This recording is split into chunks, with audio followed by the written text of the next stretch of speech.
തിരുവനന്തപുരം ചാക്കയിൽ വീടിനുള്ളിൽ രഹസ്യ അറയിൽ സൂക്ഷിച്ച കഞ്ചാവും MDMAയും പിടികൂടി. ചാക്ക സ്വദേശി അനീഫ് ഖാനെ പോലീസ് കസ്റ്റഡിയിലെടുത്തു. സ്റ്റേറ്റ് എക്സൈസ് എൻഫോഴ്സ്മെന്റ് സ്ക്വാഡാണ് പരിശോധന നടത്തിയത്.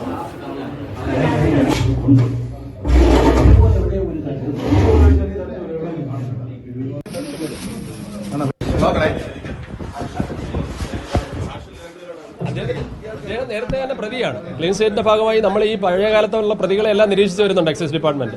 അതിന്റെ ഭാഗമായിട്ടാണ് ഇദ്ദേഹത്തിന് നേരത്തെ 2 കിലോ കഞ്ചാവും അതോടൊപ്പം തന്നെ ഈ പറഞ്ഞ പോലെ 20 കിലോ കഞ്ചാവിലും ഒക്കെ ഞങ്ങൾ സ്റ്റേറ്റ് സ്ക്വാഡും എക്സൈസും തന്നെ കേസ് എടുത്തിട്ടുണ്ട്. അപ്പോൾ അത് അതിന്റെ ഭാഗമായി ഇദ്ദേഹത്തിന് നിരീക്ഷിച്ചതിന്റെ അടിസ്ഥാനത്തിൽ കഴിഞ്ഞ 2 ആഴ്ച ഇദ്ദേഹം വീട്ടിൽ തന്നെ കച്ചവടം നടത്തുന്നതായിട്ട് നമുക്കൊരു അറിവ് കിട്ടി. അതിന്റെ അടിസ്ഥാനത്തിലാണ് ഈ അറയുണ്ടാക്കുന്നത് പുള്ളിക്കൊരു ഹോബിയാണ്. വാഹനത്തിൽ നേരത്തെ ഓമ്നി വാനിൽ ഒരു അറയുണ്ടാക്കിയാണ് നമ്മൾ 20 കിലോളം കഞ്ചാവ് പിടിച്ചിട്ടുള്ളത്.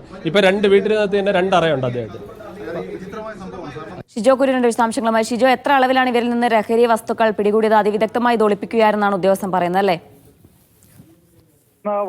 സ്റ്റേറ്റ് എക്സൈസ് എൻഫോഴ്സ്മെന്റ് സ്ക്വാഡിന് ലഭിച്ച രഹസ്യ വിവരത്തെ തുടർന്നാണ് ഇങ്ങനൊരു ലഹരിവേട്ട നടത്തിയത്. 12 കിലോ കഞ്ചാവും അതുപോലെ തന്നെ മയക്കുമരുന്നായ MDMAയും ചാക്കയിൽ നിന്ന് പിടികൂടിയിട്ടുണ്ട്. ചാക്ക സ്വദേശിയായിട്ടുള്ള അനീഫ് ഖാനാണ് സ്റ്റേറ്റ് എക്സൈസ് എൻഫോഴ്സ്മെന്റിന്റെ പിടിയിലായിട്ടുള്ളത്. ഇയാൾ വീടിനുള്ളിൽ രഹസ്യ അറയുണ്ടാക്കി ലഹരി സൂക്ഷിച്ചിരിക്കുകയായിരുന്നു. ഇത് എക്സൈസിന് വിവരം ലഭിക്കുകയും ഇതിന്റെ അടിസ്ഥാനത്തിൽ നടത്തിയ തിരച്ചിലാണ് ലഹരിയും ഈ പ്രതിയെയും എക്സൈസ് പിടികൂടിയത്. വീട് കേന്ദ്രീകരിച്ചുകൊണ്ട് ലഹരി വിൽപ്പന നടത്താനുള്ള ശ്രമം ഇയാൾ നടത്തി വരുന്നു എന്നുള്ള കാര്യവും എക്സൈസിന് വിവരം ലഭിച്ചിരുന്നു. നേരത്തെ വാഹനത്തിൽ രഹസ്യ അറയുണ്ടാക്കി ലഹരി വിൽപ്പന ഇയാൾ നടത്തിയിരുന്നു. അപ്പോൾ ഇയാൾ നേരത്തെയും ലഹരി വിൽപ്പനയുമായി ബന്ധപ്പെട്ട് പോലീസ് എക്സൈസിന്റെ പിടിയിലായിട്ടുണ്ട്. അതിന് പിന്നാലെയാണ് ഇന്നിപ്പോൾ 12 കിലോ കഞ്ചാവും MDMAയുമായിട്ട് ചാക്ക സ്വദേശി അനീഫ് ഖാനെ സ്റ്റേറ്റ് എക്സൈസ് എൻഫോഴ്സ്മെന്റ് സ്ക്വാഡ് പിടികൂടിയത്. ശരി, ഷിജോ കുര്യാണ് വിവരങ്ങൾ നൽകിയത് തിരുവനന്തപുരത്ത് നിന്ന്.